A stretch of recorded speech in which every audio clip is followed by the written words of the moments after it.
Facebook is really worth goes on.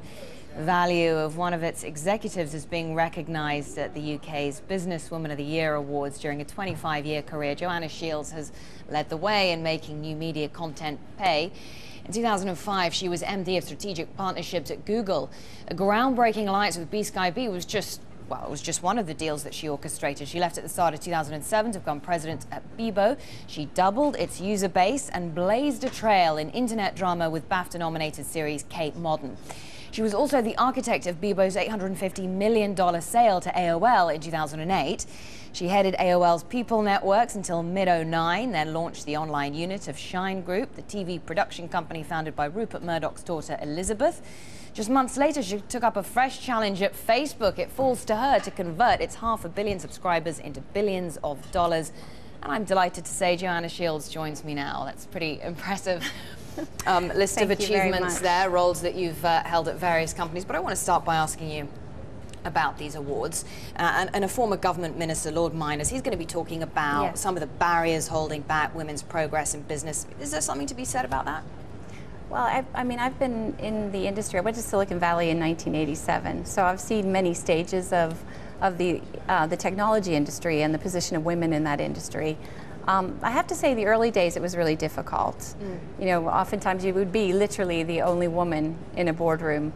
But it's changed a lot. In fact, technology is one of the most open areas for women, and you know, it's really gratifying to see so many, you know, young women starting their careers in engineering. And that's what I was going to ask you, actually. Is it easier in the tech industry than, say, I don't know, maybe banking? I mean, you don't know, you're not a banker, but you know, nevertheless.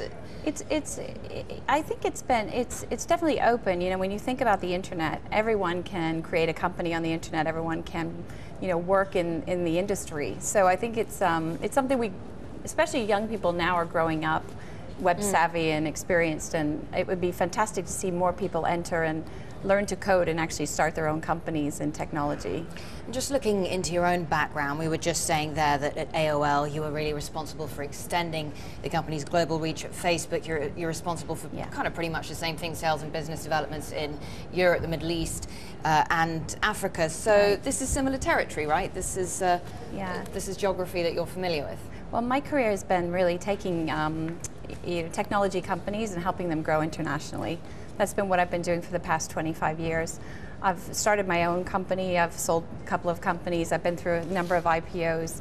But in general, you know, American companies need the expertise of expats in various countries to help start their businesses and grow the revenue streams.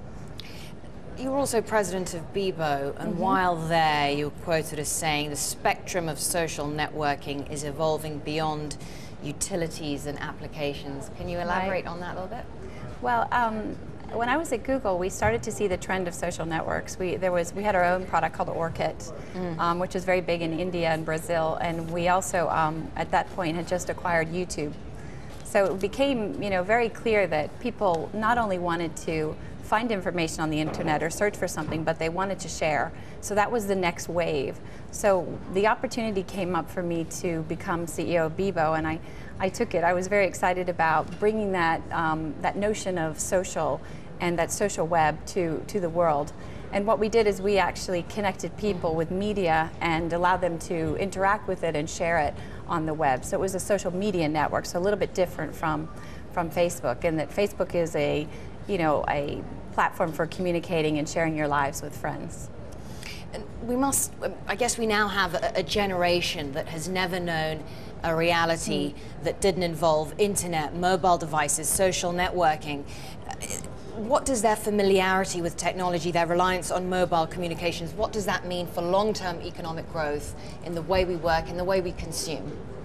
I think I have an 11-year-old son, and he consumes content. He plays World of Warcraft, he watches television, he's listening to clips on YouTube, he's speaking with his friends on his iPhone.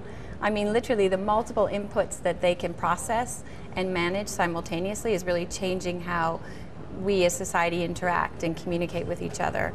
I see it most in the young people, but I also see it in my own life. You know, when you're watching a television show now, you often have your iPhone or your computer open. You might be, you know, watching the X Factor and communicating with your friends about what's happening. So there's that dual screen experience that is really changing how we interact with each other. Completely connected all the time. Absolutely. Joanna Shields, thanks so much. Joanna Pleasure. Shields, VP, Facebook. Great to talk to you. Come in again. Will do. So coming up next, how would you spend